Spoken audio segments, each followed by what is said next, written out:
Bumili na naman po ako ng isang tray na itlog. Bali, ang laman po ng isang tray ay 30. Ganito po kalaki. Ang ganito pong kalaki ay 750 ang isa. Ay di bali po ang isang tray ay 225. Ano gahong pagkakahigpit na sa mahal. Biro niyo kung gaano kaliit ari. Ay pag rin niluluto po ng aking si Benedict at si Faith, dalawa po ng dalawa. Dahil daw po pag isa, ari halimbawang lulutuin ay bitin. Ay di kaya dinadalawa ang kanilang kinakain. Dalawa ng dalawa. Ay di pag po pong uulamin, ay pag po sa almusal at nagpalaman pa ng itlog, yung lalagay sa tasty na tinapay, ay di po ay mas mabilis lalo pong maubos ang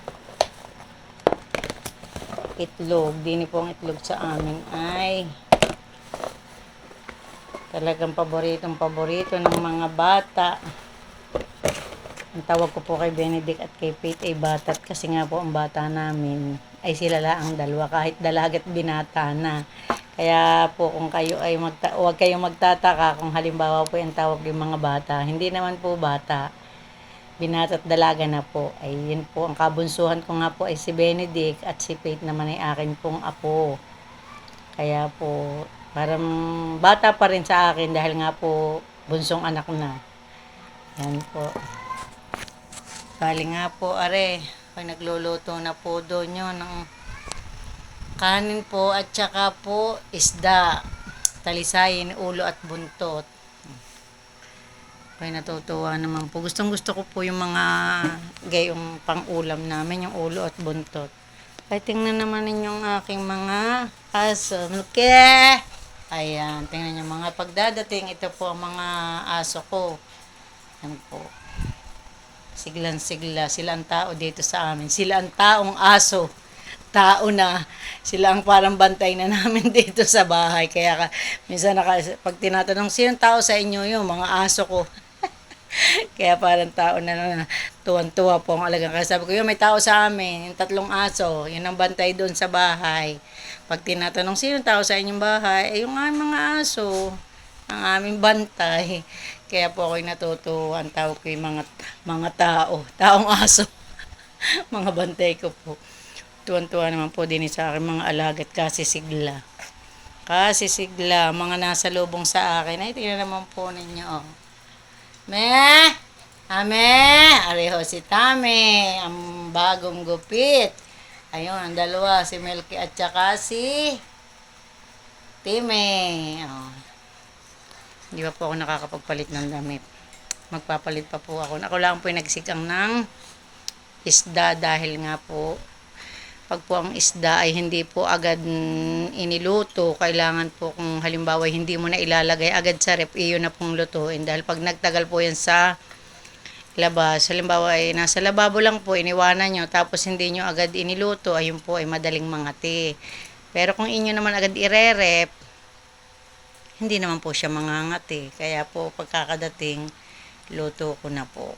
Niluluto ko na po ang isda kong binibili at para sure na hindi agad kakati. Dahil hindi naman po nating nasasabi.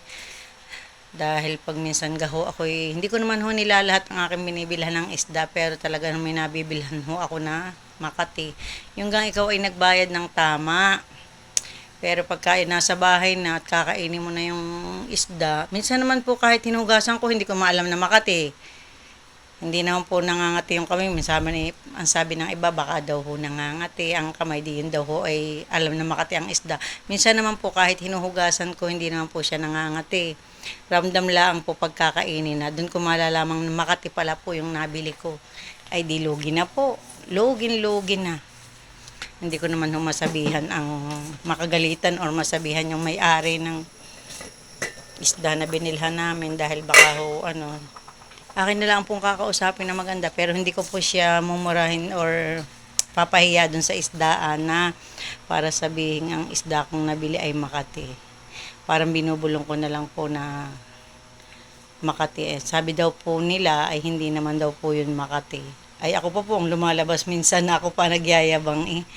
Ay kaya sabi ko pagka ako nakabili po talaga ng Makate, ay kahit hulo to ay dadalhin ko para sila ay maniwala. Ay talagang minsan talaga po ay Makati ang nabibili ay sayang naman ho ang pera eh. Yung gahong kamahal-mahal naman. Tulad ho nung aking nabili nga pong isdang ayon. Ay yung isda kong nabili ay di ka po ayun eh. 280. Ulo at buntot. Oh. Wala po yung dalawang ulo. At apat na ay dalawang buntot at apat na ulo. Ayun po. Tapos may mga tawag ano nung bito-bito ka ng isda. Aking hiningi na rin po ipakakain ko din sa pusa namin. Kay Tiger yun.